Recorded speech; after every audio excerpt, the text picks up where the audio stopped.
नमस्कार दोस्तों, आप सभी का स्वागत है आपके अपने ही चैनल बेस्ट एजुकेशन पर। दोस्तों आज की वीडियो में डिस्कस करेंगे बहुत ही इंपॉर्टेंट क्वेश्चंस जो कि होंगे भारतीय संविधान से, इंडियन कॉन्स्टिट्यूशन से। दोस्तों ये इसका पार्ट नंबर 8 है। इससे पहले हम 7 पार्ट्स कर चुके हैं, 7 टेस्ट लगा चुके हैं। अगर आपने वो नहीं देखे तो चैनल की प्लेलिस्ट में जाइए, वहाँ पर आपको आसानी से मिल जाएंगे। दोस्तों सारे क्वेश्चंस ऐसे हैं जो कि बार बार परीक्षाओं में पूछे जा रहे हैं, तो आगे भी पूछे ही जाएंगे। उत्तर प्रदेश पुलिस के लिए सारे पार्ट्स इंपॉर्टेंट हैं, सारे क्वेश्चंस इंपॉर्टेंट हैं। और दोस्तों सारे क्वेश्चंस सभी पार्टों में मैं सेलेक्टेड क्वेश्चंस को ही ले रहा हूं दोस्तों, ठीक है। फालतू के क्वेश्चंस नहीं ले रहा जो कि बार नहीं पूछे जाते। ऐसे क्वेश्चंस का कलेक्शन है जो कि बार बार पूछे जाते हैं, ठीक है। टॉप 30 क्वेश्चंस को डिस्कस करेंगे आज भी हम भारतीय संविधान से। बहुत ही इंपॉर्टेंट है सारे के सारे क्वेश्चंस। दोस्तों सभी टॉपिक के जो भी क्वेश्चंस बनते हैं इंपॉर्टेंट, सभी को मैं इंक्लूड कर रहा हूँ और टॉपिक वाइज ही चल रहा है। सभी टॉपिक से देखने के लिए मिलेंगे आपको, ठीक है। राष्ट्रपति हो गया, संविधान संशोधन हो गया, सभा हो गई, ठीक है, संविधान सभा हो गई, और जितने भी इंपॉर्टेंट टॉपिक हैं, जितने भी इंपॉर्टेंट पार्ट हैं, सभी से क्वेश्चंस को ले रहा हूँ। तो वीडियो को अंत तक ज़रूर देखिएगा और दोस्तों ज़्यादा से ज़्यादा दोस्तों में शेयर भी कीजिएगा, ठीक है। एक लाइक ज़रूर करके जाना। तो चलिए शुरू करते हैं आज का अपना इंपॉर्टेंट वीडियो इंपॉर्टेंट क्वेश्चंस के साथ। क्वेश्चन नंबर 1 है, संविधान सभा का अंतिम सत्र कब आयोजित किया गया था? तो दोस्तों संविधान सभा का जो अंतिम सत्र आयोजित किया गया था वो 24 जनवरी 1950 को किया गया था। इंपॉर्टेंट है वो दोस्तों, बहुत ही इंपॉर्टेंट है, याद रखिएगा। चलिए नेक्स्ट क्वेश्चन देख लेते हैं। क्वेश्चन नंबर 2, भारत का मूल रूप संविधान खाली जगह द्वारा हाथ से लिखा गया था। मतलब मूल रूप जो संविधान था वो उसको हाथ से दोस्तों किसने लिखा था? तो दोस्तों आपका उत्तर कौन सा सही होगा? ऑप्शन नंबर सी, प्रेम बिहारी नारायण राय ज़्यादा, ठीक है। प्रेम बिहारी नारायण राय ज़्यादा ने लिखा था अपने हाथ से संविधान, ठीक है दोस्तों। चलिए नेक्स्ट क्वेश्चन देख लेते हैं। क्वेश्चन नंबर 3 है, भारतीय संविधान का कौन सा अनुच्छेद नए राज्यों के गठन के विषय में है दोस्तों? नए राज्यों के गठन के विषय में है दोस्तों। तो दोस्तों ये है अनुच्छेद 3। अनुच्छेद 3 जो है ये नए राज्यों के गठन के बारे में बताता है हमको, ठीक है। तो यहाँ पर हमारा कौन सा ऑप्शन सही हो जाएगा? ए ऑप्शन बिल्कुल राइट हो जाएगा। नेक्स्ट क्वेश्चन, प्रश्न नंबर 4, निम्न में से किस संघ राज्य क्षेत्र में विधानसभा है दोस्तों? निम्न में से किस संघ राज्य क्षेत्र में विधानसभा है? अंडमान और निकोबार द्वीप, पांडुचेरी, दमन और दीप, या फिर चंडीगढ़? दोस्तों दो केंद्र शासित प्रदेश हैं जिनमें विधानसभा है। एक तो आपकी नई दिल्ली हो गई, एक दूसरी है दोस्तों पांडुचेरी, ठीक है। तो यहाँ पर बी ऑप्शन बिल्कुल राइट हो जाएगा, ठीक है दोस्तों, बी ऑप्शन बिल्कुल करेक्ट हो जाएगा। नेक्स्ट क्वेश्चन, प्रश्न नंबर 4, भारतीय संविधान में इस समय कितनी अनुसूचियाँ हैं? तो दोस्तों भारतीय संविधान में वर्तमान में अनुसूचियों की संख्या है 12, ठीक है। तो सी ऑप्शन बिल्कुल राइट हो जाएगा, ठीक है दोस्तों। मूल संविधान में थी 8 अनुसूचियाँ थी जब भारतीय संविधान लागू हुआ था, और वर्तमान में दोस्तों 12 हैं, तो सी ऑप्शन बिल्कुल करेक्ट हो जाएगा। नेक्स्ट क्वेश्चन, प्रश्न नंबर 6, कौन सा राज्य भारतीय संविधान की 6ठी अनुसूची में उल्लेखित नहीं है? निम्न में से कौन सा राज्य है? 4 दिए गए हैं, नागालैंड, असम, त्रिपुरा और मिजोरम। बताइए कौन सा राज्य है जो 6ठी अनुसूची में उल्लेखित नहीं है? Question number 6। तो दोस्तों हमारा यहाँ पर ऑप्शन नंबर ए जो है बिल्कुल राइट हो जाएगा, नागालैंड, ठीक है दोस्तों। नागालैंड जो है ये 6ठी अनुसूची में नहीं है, ठीक है।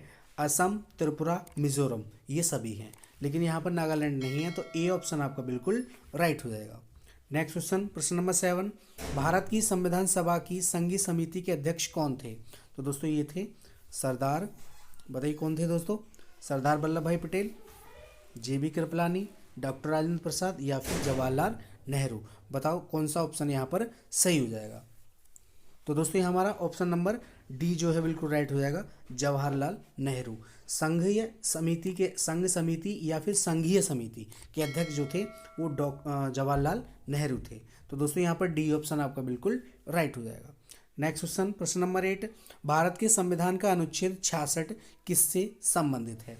तो दोस्तों अनुच्छेद 66 का जो संबंध है वो उपराष्ट्रपति का चुनाव से है, उपराष्ट्रपति के चुनाव से है, तो बी ऑप्शन बिल्कुल राइट हो जाएगा। नेक्स्ट क्वेश्चन, प्रश्न नंबर 9, भारतीय संविधान में कानून बनाने की निर्धारित प्रक्रिया काफ़ी हद तक खाली जगह के संविधान द्वारा प्रभावित है। इंपॉर्टेंट क्वेश्चन है दोस्तों।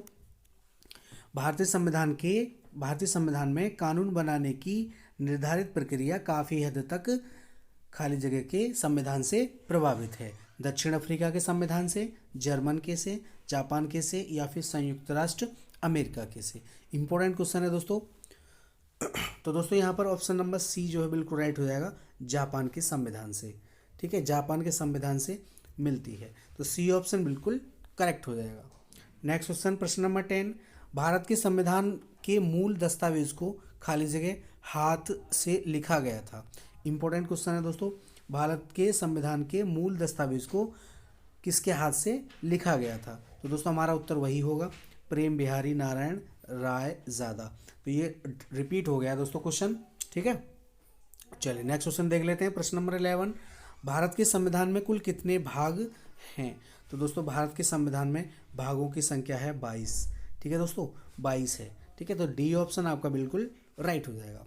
नेक्स्ट क्वेश्चन, प्रश्न नंबर 12, भारत एक है, भारत क्या है दोस्तों? हिंदू मुस्लिम राष्ट्र, हिंदू राष्ट्र, धर्मनिरपेक्ष राष्ट्र, या फिर इनमें से कोई नहीं?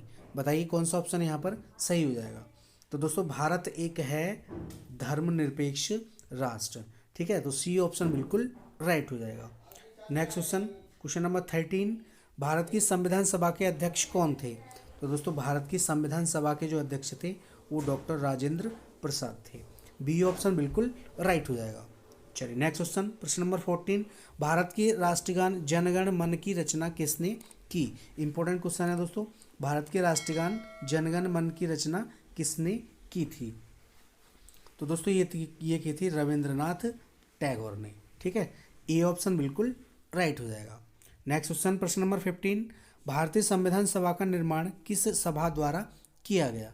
तो दोस्तों ये किया गया था संविधान सभा द्वारा। बी ऑप्शन बिल्कुल राइट हो जाएगा। दोस्तों सारे क्वेश्चंस बहुत ही सेलेक्टेड हैं।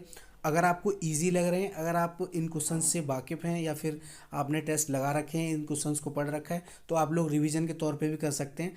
ठीक है दोस्तों, एक भाई का कमेंट आया था कि सर बहुत ही इजी क्वेश्चन करा रहे हैं, इस टाइप के क्वेश्चन परीक्षाओं में देखने के लिए नहीं मिलते। तो दोस्तों ऐसा नहीं है मेरे भाई कि क्वेश्चन ये नहीं पूछे जाते, ये सारे क्वेश्चन बार बार पूछे जाते हैं। ठीक है दोस्तों, और आप लोग अगर आपसे बनते हैं क्वेश्चंस तो आप लोग इनको रिवीजन के तौर पे देख सकते हैं। ठीक है, कोई दिक्कत नहीं है, आपका रिवीजन भी हो जाएगा। लेकिन जिन बच्चों ने बिल्कुल नहीं पढ़े, जिन बच्चों ने कभी देखा नहीं, तो उनके लिए तो बहुत ही रामबाण है। ठीक है दोस्तों, तो सबको साथ लेके चलना है। ऐसा नहीं कि क्वेश्चन पेपर ईजी ही आ जाए या फिर हार्ड ही आ जाए। ऐसे क्वेश्चन हार्ड जो क्वेश्चंस होते हैं वो तो दोस्तों किसी से बनते ही नहीं। ठीक है दोस्तों, हार्ड जो क्वेश्चन होते हैं वो तो किसी से बनते ही नहीं, लेकिन जो इजी होते हैं वो तो कम से कम हमारे नहीं निकलने चाहिए हमारे हाथ से, उनको तो कंटेस्ट होना चाहिए। ठीक है, तो बहुत इंपॉर्टेंट क्वेश्चन है सारे के सारे। ऐसा नहीं है कि ऐसे क्वेश्चन नहीं पूछे जाते, बार बार पूछे जाते हैं। आप प्रीवियस ईयर उठा के देखिए, सारे क्वेश्चन पूछे गए हैं। ठीक है, तो यहाँ पर आपका ऑप्शन नंबर बी जो है बिल्कुल राइट हो जाएगा, संविधान सभा। भारतीय संविधान सभा का निर्माण किस सभा द्वारा हुआ था? तो संविधान सभा के द्वारा ही हुआ था। बी ऑप्शन बिल्कुल राइट हो जाएगा। नेक्स्ट क्वेश्चन, प्रश्न नंबर 16, 1935 ईस्वी के अधिनियम में कितनी धाराएं थीं? 1935 के अधिनियम में कितनी धाराएं थीं? तो दोस्तों ये थी 321 धाराएं थी, अनुच्छेद मतलब। तो यहाँ पर ए ऑप्शन बिल्कुल राइट हो जाएगा। ठीक है, 16 का ए ऑप्शन बिल्कुल करेक्ट हो जाएगा। नेक्स्ट क्वेश्चन, प्रश्न नंबर 17, भारत का मिनी संविधान कौन सा अधिनियम कहलाता है? तो दोस्तों भारत का मिनी संविधान जो अधिनियम है वो कौन सा कहलाता है? तो दोस्तों ये 42वां संविधान संशोधन। 42वां संविधान संशोधन जो है इसको हम मिनी संविधान के रूप में भी जानते हैं, मिनी संविधान से भी पढ़ते हैं दोस्तों। ठीक है, तो यहाँ पर बी ऑप्शन बिल्कुल राइट हो जाएगा। नेक्स्ट क्वेश्चन, प्रश्न नंबर 18, भाषाई आधार पर राज्यों का पुनर्गठन कब किया गया? भाषाई आधार पर राज्यों का पुनर्गठन कब किया गया? 1947, 1952, 1953 या फिर 1956? बताइए कौन सा ऑप्शन यहाँ पर सही हो जाएगा। तो दोस्तों ऑप्शन नंबर सी हमारा बिल्कुल राइट हो जाता है, 1953 में। भाषाई आधार पर जो राज्यों का पुनर्गठन हुआ था वो 1953 में हुआ था। तो सी ऑप्शन बिल्कुल राइट हो जाएगा। नेक्स्ट क्वेश्चन, प्रश्न नंबर 19, संसार का सबसे प्राचीन राजतंत्र है? संसार का सबसे प्राचीन राजतंत्र है तो दोस्तों ये है आपका जापान। ठीक है, कौन सा देश है दोस्तों? जापान है। ठीक है, तो ए ऑप्शन बिल्कुल राइट हो जाएगा। नेक्स्ट क्वेश्चन, प्रश्न नंबर 20, निम्नलिखित में कौन भारत का एक केंद्र शासित प्रदेश नहीं है? कौन केंद्र शासित प्रदेश नहीं है? तो दोस्तों नहीं पूछा है, चंडीगढ़, त्रिपुरा, पुडुचेरी या फिर लक्षद्वीप। बताइए कौन सा ऑप्शन यहाँ पर सही हो जाएगा। क्वेश्चन नंबर 20, तो दोस्तों यहाँ पर त्रिपुरा जो है ये हमारा केंद्र शासित प्रदेश नहीं है दोस्तों। ठीक है, खाली राज्य है। तो यहाँ पर बी ऑप्शन बिल्कुल राइट हो जाएगा, बी ऑप्शन बिल्कुल करेक्ट हो जाएगा। हमसे पूछा है भारत का केंद्र शासित प्रदेश नहीं है। ठीक है, तो चंडीगढ़ है, पुडुचेरी भी है और लक्षद्वीप भी है। ठीक है, त्रिपुरा नहीं है, तो ये बी ऑप्शन बिल्कुल करेक्ट हो जाएगा। नेक्स्ट क्वेश्चन, प्रश्न नंबर 21, नीति आयोग भारत के संविधान के किस अनुच्छेद के तहत संगठित किया गया है? नीति आयोग भारत के संविधान के किस अनुच्छेद के तहत संगठित किया गया है? तो दोस्तों बताइए कौन सा ऑप्शन यहाँ पर सही हो जाएगा। अनुच्छेद 280, अनुच्छेद 282, अनुच्छेद 286 या इनमें से कोई नहीं। तो दोस्तों यहाँ पर ऑप्शन नंबर डी बिल्कुल राइट हो जाएगा, इनमें से कोई नहीं। बी ऑप्शन बिल्कुल करेक्ट हो जाएगा। नेक्स्ट क्वेश्चन, प्रश्न नंबर 22, प्रश्न नंबर 22 है, भारतीय संविधान के किस अनुच्छेद में अनुसूचित जातियों और अनुसूचित जनजातियों के लिए आरक्षण का प्रावधान किया गया है? इंपॉर्टेंट क्वेश्चन है दोस्तों। भारतीय संविधान के किस अनुच्छेद में अनुसूचित जातियों और अनुसूचित जनजातियों के लिए आरक्षण का प्रावधान किया गया है? कौन सा अनुच्छेद इसमें दिया हुआ है? अनुच्छेद 365, अनुच्छेद 375, अनुच्छेद 315 या फिर अनुच्छेद 335। बताइए कौन सा ऑप्शन यहाँ पर सही हो जाएगा। तो दोस्तों हमारा यहाँ पर ऑप्शन नंबर डी जो है बिल्कुल राइट हो जाएगा, अनुच्छेद 335। अनुच्छेद 335 में अनुसूचित जातियों और अनुसूचित जनजातियों के लिए आरक्षण का प्रावधान है। तो डी ऑप्शन बिल्कुल करेक्ट हो जाएगा। नेक्स्ट क्वेश्चन, प्रश्न नंबर 23, भारतीय संविधान की उद्देशिका में परिवर्तन किस संशोधन अधिनियम में किए गए थे? भारतीय संविधान की उद्देशिका में परिवर्तन किस संशोधन अधिनियम में किए गए थे? 38वां, 40वां, 42वां या फिर 44वां। बताइए कौन सा ऑप्शन यहाँ पर सही हो जाएगा। तो दोस्तों भारतीय संविधान की जो उद्देशिका है उसमें जो परिवर्तन किए गए थे वो 42वां संविधान संशोधन 1976 में के द्वारा किए गए थे। ठीक है, 42वां संशोधन अधिनियम 1976 के द्वारा किया गया था। तो यहाँ पर आपका सी ऑप्शन बिल्कुल राइट हो जाएगा।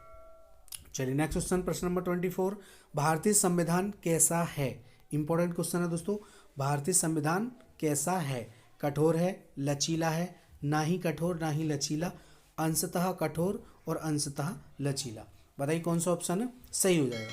तो दोस्तों भारतीय संविधान जो है अंशतः कठोर और अंशतः लचीला है। ठीक है, तो डी ऑप्शन बिल्कुल राइट हो जाएगा। नेक्स्ट क्वेश्चन, प्रश्न नंबर 25, भारत में वयस्क मताधिकार उम्र सीमा क्या है? वयस्क मताधिकार, ठीक है, वोट डालने की जो सीमा है, मत करने की जो सीमा है वो कितनी है? 18 वर्ष। ठीक है दोस्तों, 18 वर्ष है, याद रखिएगा, इंपॉर्टेंट है। तो ए ऑप्शन आपका बिल्कुल राइट हो जाएगा। नेक्स्ट क्वेश्चन, प्रश्न नंबर 26, प्रश्न नंबर 26 है, भारतीय संविधान पर सबसे अधिक प्रभाव किसका पड़ा है? दोस्तों भारतीय संविधान पर सबसे अधिक प्रभाव किसका पड़ा है? ब्रिटेन के संविधान का, भारत सरकार अधिनियम 1935 का, कनाडा के संविधान का या फिर अमेरिका के संविधान का। बताइए कौन सा ऑप्शन यहाँ पर सही हो जाएगा। तो दोस्तों भारतीय संविधान पर सबसे अधिक जो प्रभाव पड़ा है वो भारत सरकार अधिनियम 1935 का पड़ा है। ठीक है, भारत सरकार अधिनियम 1935 इंपॉर्टेंट है, याद रखिएगा। सबसे ज़्यादा अनुच्छेद जो भारतीय संविधान में लिए गए हैं वो भारत सरकार अधिनियम 1935 से ही लिए गए हैं। दोस्तों ये अधिनियम 1935 जो था ये ब्रिटिश सरकार के राज्य से ही था। ठीक है, जब ब्रिटिश सरकार थी यहाँ पर उसके द्वारा ही गठित था ये। ठीक है, तो बी ऑप्शन बिल्कुल राइट हो जाएगा। चलिए नेक्स्ट क्वेश्चन देख लेते हैं, प्रश्न नंबर 27। प्रश्न नंबर 27 है, भारतीय संघीय व्यवस्था की एक विशेषता है। भारतीय संघीय व्यवस्था की एक विशेषता है दोहरी नागरिकता, संविधान की सर्वोच्चता, केंद्र में संपूर्ण शक्ति या फिर शक्तियों का एकीकरण। बताइए कौन सा ऑप्शन यहाँ पर सही हो जाएगा। तो दोस्तों ऑप्शन नंबर बी जो है बिल्कुल राइट हो जाएगा, संविधान की सर्वोच्चता। ठीक है, बी ऑप्शन बिल्कुल करेक्ट हो जाएगा। नेक्स्ट क्वेश्चन, प्रश्न नंबर 28, कानून के समान संरक्षण वाक्य कहाँ से लिया गया है? कानून के समान संरक्षण वाक्य कहाँ से लिया गया है? अमेरिका, ब्रिटेन, कनाडा या फिर ऑस्ट्रेलिया? बताइए कौन सा ऑप्शन यहाँ पर सही हो जाएगा। तो दोस्तों यहाँ पर ऑप्शन नंबर ए जो है बिल्कुल राइट हो जाएगा। कानून के समान संरक्षण ये जो वाक्य है ये अमेरिका से लिया गया है। ठीक है, अमेरिका से लिया गया है। तो यहाँ पर ए ऑप्शन आपका बिल्कुल राइट हो जाएगा। चलिए नेक्स्ट क्वेश्चन देख लेते हैं। क्वेश्चन नंबर 29, भारत में सरकार की संसदीय प्रणाली कहाँ से ग्रहण की गई है? संसदीय प्रणाली जो है ये कहाँ से ग्रहण की गई है? अमेरिकी संविधान से, रूसी संविधान से, ब्रिटिश संविधान से या फिर स्विस संविधान से? बताइए कौन सा ऑप्शन यहाँ पर सही हो जाएगा। तो दोस्तों भारत में सरकार की जो संसदीय प्रणाली है ये दोस्तों ब्रिटिश संविधान से ली गई है, ब्रिटिश से ली गई है। सी ऑप्शन आपका बिल्कुल राइट हो जाएगा। चलिए नेक्स्ट क्वेश्चन देख लेते हैं। क्वेश्चन नंबर 30 और इस वीडियो का दोस्तों लास्ट। संविधान की द्वितीय अनुसूची का संबंध किससे है? तो दोस्तों ये महत्वपूर्ण पदाधिकारियों के वेतन से संबंधित है। डी ऑप्शन आपका बिल्कुल राइट हो जाएगा। ठीक है दोस्तों, तो ये थे मोस्ट 30 क्वेश्चंस। वीडियो कैसा लगा कमेंट करके जरूर बताना। कितने क्वेश्चंस को आपने ईमानदारी से सही किया कमेंट ज़रूर करना। ठीक है दोस्तों, उत्तर प्रदेश पुलिस के लिए बहुत ही रामबाण है सारे टेस्ट। रोज़ाना 11 बजे क्लास से ज़रूर जुड़िए, जीके की क्लास। और दोस्तों आगे भी आपकी संविधान की क्लास ऐसे ही कंटिन्यू चलती रहेगी, आपकी तैयारी बेहतर होती रहेगी। तो चैनल को सब्सक्राइब कर लीजिए, साथ में बेल आइकन प्रेस कर लीजिए, जिससे कि सभी वीडियोज़ का नोटिफिकेशन आपको सबसे पहले मिले। और दोस्तों वीडियो को ज़्यादा से ज़्यादा दोस्तों में शेयर ज़रूर करिए। ठीक है, मिलते हैं अगली वीडियो में, तब तक के लिए जय हिंद, जय भारत, धन्यवाद दोस्तों।